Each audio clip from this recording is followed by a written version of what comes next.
বস, B ভার্বের পরে ভার্বের সাথে আইএনজি হবে নাকি ভার্বের সাথে ভি3 হবে, সেটাই শিখবো আজকের ক্লাসে। সবাইকে স্বাগত জানাচ্ছি বিবি এর আরেকটি ক্লাসে। আপনাদের সবার সাথে আছি আমি ইকরার।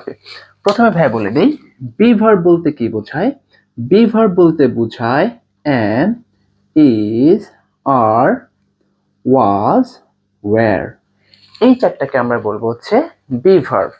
এর ভিতরে আমরা সবাই জানি ভাই, এই তিনটা আমরা ইউজ করি হচ্ছে প্রেজেন্ট টেন্সের ক্ষেত্রে, এই দুটো ইউজ করি হচ্ছে পাস্ট টেন্সের ক্ষেত্রে। আর যদি আমরা পার্সনের কথা চিন্তা করি, তাহলে যদি একজনের বেশি হয় অর্থাৎ প্লুরাল হয়, সেই ক্ষেত্রে হচ্ছে আমরা আর অথবা ওয়্যার ইউজ করি।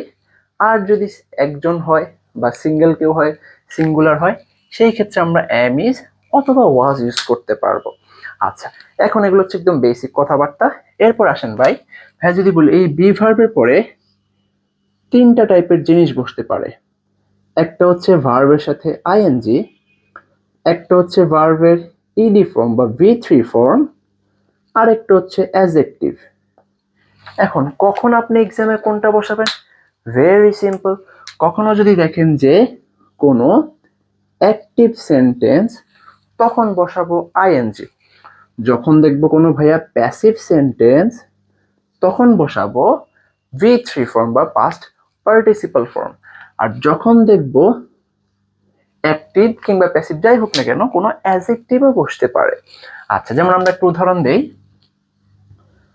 I am playing. আরেকবার বললাম, আই এম প্লেইড। বলেন তো ভাইকে এই দুইটার ভিতরে ডিফারেন্স কি? Very simple. বি ভার্বের পরে আইএনজি দেওয়া, বি ভার্বের পরে আইএনজি দেওয়া অ্যাক্টিভ সেন্টেন্স। অ্যাক্টিভ সেন্টেন্সের কাজ কি ভাই? ভার্ব কাজটা করবে কে? সাবজেক্ট নিজেই। তাহলে বলেন তো এখানে ভার্ব ছিল হচ্ছে প্লে বা খেলাধুলা, তাহলে খেলাধুলাটা কে করতেছে? সাবজেক্ট বা আমি নিজেই। তারপর আসেন, এখানে দেওয়া হচ্ছে ভি3 প্লেইড।